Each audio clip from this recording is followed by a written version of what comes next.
Hey gang, it's me, Dr. Steve. I hope you're having a wonderful weekend, and I can certainly tell you who's not, and that, of course, is bumbling Biden. Things just keep getting worse and worse for this guy. It's just been announced, literally just like a half an hour ago, that they have now found even more classified documents in Biden's home. That's right, 5 more classified documents were found at Biden's home here in Wilmington. Biden actually lives, where am I think this way. Biden actually lives about 20 minutes north of here. So little did I know that I was in such proximity to national security secrets. Me and Hunter, right? We could have strolled right into the garage and I could have had myself a peek. Oh, I forgot. According to Biden, his garage is as secure as Fort Knox. There's no way anyone's getting in there, of course, outside of a crackhead son of his, but but that's where he keeps his Corvette, so it's absolutely safe. You know, my namesake, Jonathan Turley, the professor of law at George Washington University, he actually pointed out that Biden probably completely incriminated himself with that comment when he said that the classified documents were stored there in his garage inadvertently. That quote, that he inadvertently took these documents with him after his time for vice president came to a merciful end. Turley notes that there's no way that defense works. There's evidence that those classified documents were actually moved around several times to different locations, which suggests that Biden knew exactly what was in those documents.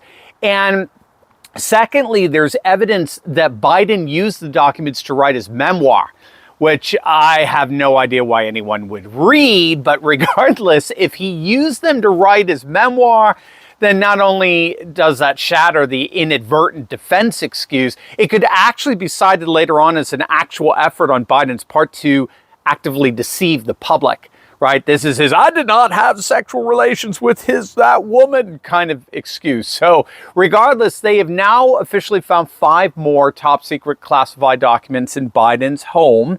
And Dan Bongino had a very interesting observation in this. Remember, Bongino worked for years in the Secret Service, and he brought up a whole notion of what's called SCIF.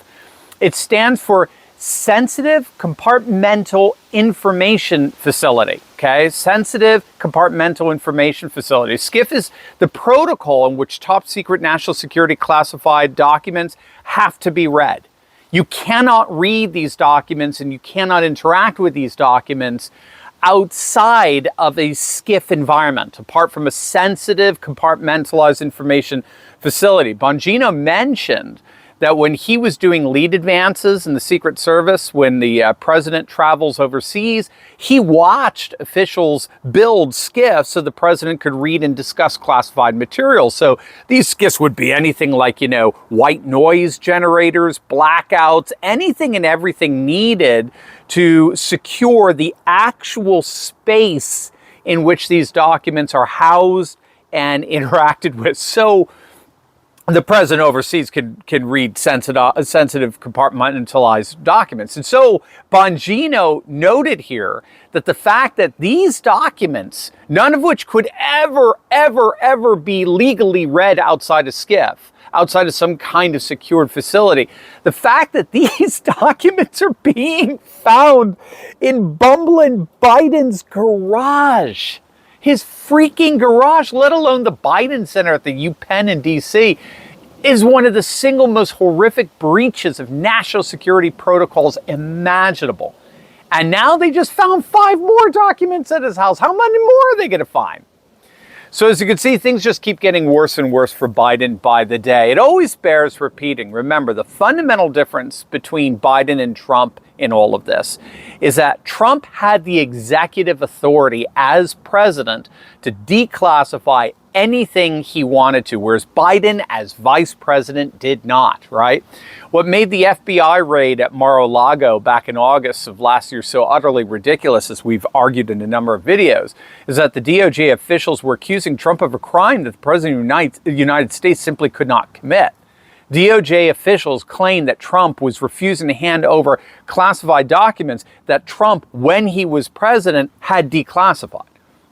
So deep state operatives and 3-letter agents don't have ultimate decision-making authority as to what gets classified and what does not.